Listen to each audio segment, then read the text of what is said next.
Hey everybody, welcome to week 15. I can't believe it's week 15. This semester seems to be going very slowly and flying by all at the same time.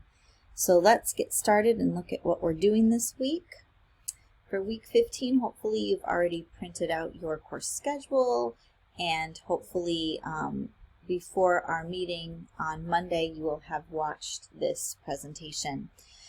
We have just a few things for you to complete this week, so let's get started at looking at that.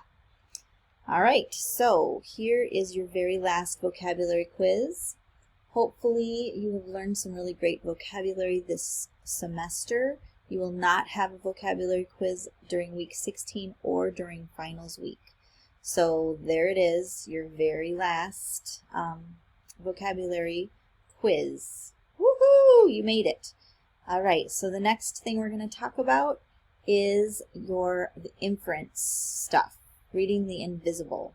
So the first thing on our list in our folder here is Early Autumn by Langston Hughes. And this essay is in your textbook, and you're going to be reading this. You don't have to print it, but you are going to be reading and annotating this by yourself first. And this is on page 297 of your textbook in chapter 7, and it's kind of a green tinted essay. So you can go ahead, and what you're going to be annotating for is inference. And remember, inferences are ideas that are not stated in the text. So you're going to have to figure out the author's ideas, right? Langston Hughes's ideas that he doesn't state in this text. You're going to have to use the text evidence that he gives you and your background knowledge. And that is how we make inferences, right? This is filling in the blanks, filling the gaps. So you're going to do this first.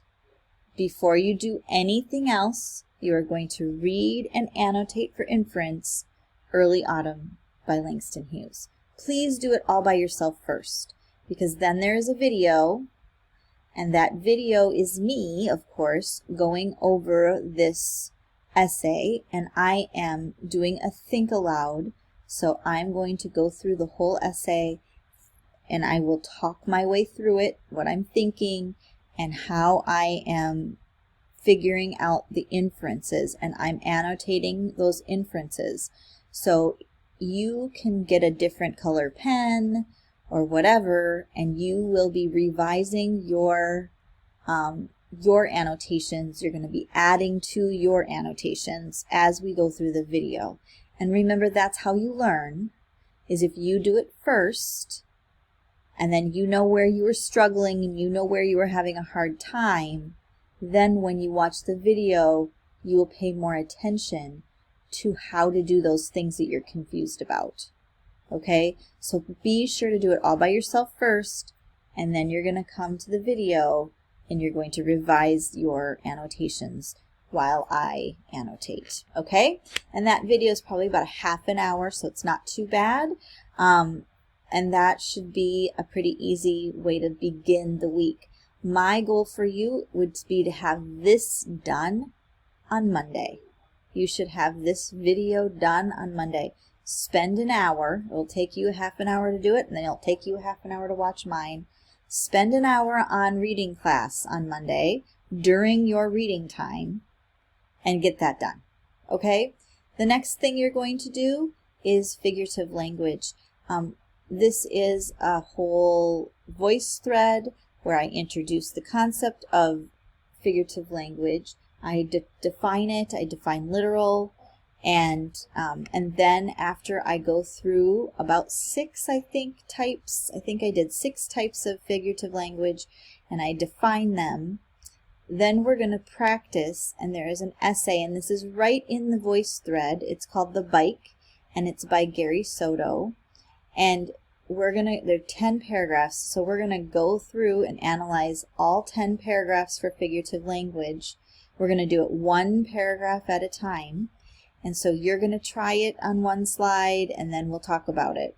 So this is all practice, and it will also help you understand how to do this for the test, right? So both of these activities are activities of practicing your thinking and using figurative language, using inference, and figurative language falls under the umbrella of inference. So it's training your brain to think about the ideas that are not stated, okay? So be sure to do these. Of course, your voice thread will be graded, and I will be looking at those, and when I ask you to make a comment, you should be making a comment every single time I ask you. That is how you're graded. It's by completion. So I go through and I read all of the comments, and if you miss a page or whatever, then I know it because I'm paying attention. So make sure that you go and do every single comment in this voice thread that will help train your brain to think like that. The last thing that is in our folder here is the poetry packet, and this is practicing inferences. This poetry packet is 5 pages long. There are 3 poems, and then there are 2 other like worksheety things that have little tiny passages. And so this will really help you think about how inference works. And because the passages are so short, it's a lot easier for you to make those inferences than it is in a longer essay. So please make sure you do that. You're going to find that some of the passages and questions that are asked are too hard, because remember that when you're making an inference, you're using the text evidence, which is there, right? But you're also using your background knowledge, and your background knowledge might not match what you're reading. So you're going to come to things that you probably are not going to understand, you're not going to be able to figure out. And so if you come to those, there is a discussion board on D2L, and you should be writing down, asking questions, saying, I don't understand this passage on page, I don't understand the 3rd passage on page 4. And then you can explain why, you can explain what your thinking is, like, I think it might be this because of this, but I'm not sure, that doesn't really make sense. So you should have all of your questions on a post on the discussion board, and then feel free to read each other's and give each other advice. On Monday, next Monday during week 16, during our the Zoom meeting, I will answer questions about the poetry packet. This all translates perfectly to what we would have done if we were in class. I would have had you open your book and read Early Autumn, and then I would have gone over it with you.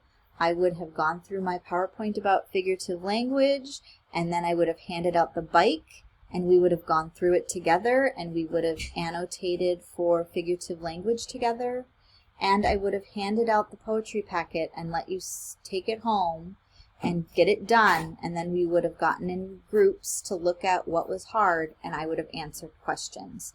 So all of this is something that we would have done if we were in class together. It translates perfectly. The reason you're doing it is because this type of thinking is the type of thinking that you're going to be required to do on the test. So make sure that you're doing it. Okay? The last thing for the week that you're going to be doing is your responsive reading. I did grade your responsive readings this week, and I still am noticing that people are either doing the wrong assignment. You're doing a study read and not a responsive reading. This is in your procedure packet, and it's labeled very clearly as responsive reading right here. It is not a study read. So if you are doing it incorrectly and you are outlining and summarizing, that is not what this assignment is. A responsive reading is a reflection paper, and it has a vocabulary component, and it has some annotation that goes with it. So I need you to make sure that you're reading those directions in your procedure packet, and you know what to do. I did direct the people that are doing this incorrectly to go back to week 11 to watch the video that I made for you explaining and refreshing your memory about responsive reading, and to look at a blog post about writing a reflection paper. I also went through and did a whole responsive reading assignment for learning is learned behavior. I did the annotation, I did the vocabulary, and I did the reflection paper, which is all what you should be doing. And I posted that on an announcement on D2L. So what you should have done is you should have looked at what you handed in for reading is a learned behavior, and you should be comparing it to my assignment so you know what I'm expecting and where you need to work a little harder. The other thing that I am not noticing is a lot of connections. I'm expecting you to relate these articles and essays to your own life, and I'm expecting you to tell me about your life, not just mention like, this is like my life, period. Nope, elaborate, tell me how, what's going on, right?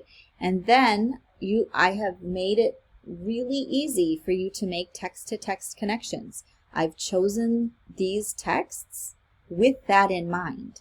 So you should be making text-to-text connections, and you should be drawing conclusions because of those text-to-text connections. Same with text-to-world connections. You should be bringing in our society, and you should be talking about how things in society are working and how it relates back to these texts. So this week you're going to be reading about Julia Burney. She is right here, she is right here, and she is right here. You're going to be reading that essay, and I am going to expect to see really good connections, really good reflection papers, really good annotations, and a really good response. This is not retelling the story to me. This is you talking about what you think about this essay. Do not retell it. I've already read it many times. I know what the Julia Burney article, essay, whatever you want to call it, is all about. I already know. What I want to know is what you think about it. And I want you to pull out the places of the text that you're going to talk about, absolutely. But then your opinion is what I want to see. Your opinion, your connections, and your conclusions on how this relates to society and how it relates to all the other texts that we've read. Okay? So I am going to be looking really carefully at your responsive reading this week because you've gotten some feedback. I didn't give you, I graded your struggle for smarts, but I wasn't very strict about it because I know you didn't have the feedback between there. You've had some feedback now, so I'm going to expect you to be raising the bar on this, all right? Okay, and that is all we're going to be doing this week. I hope you have a really great week, and I will see you at our Zoom meeting on Monday. Have a good week.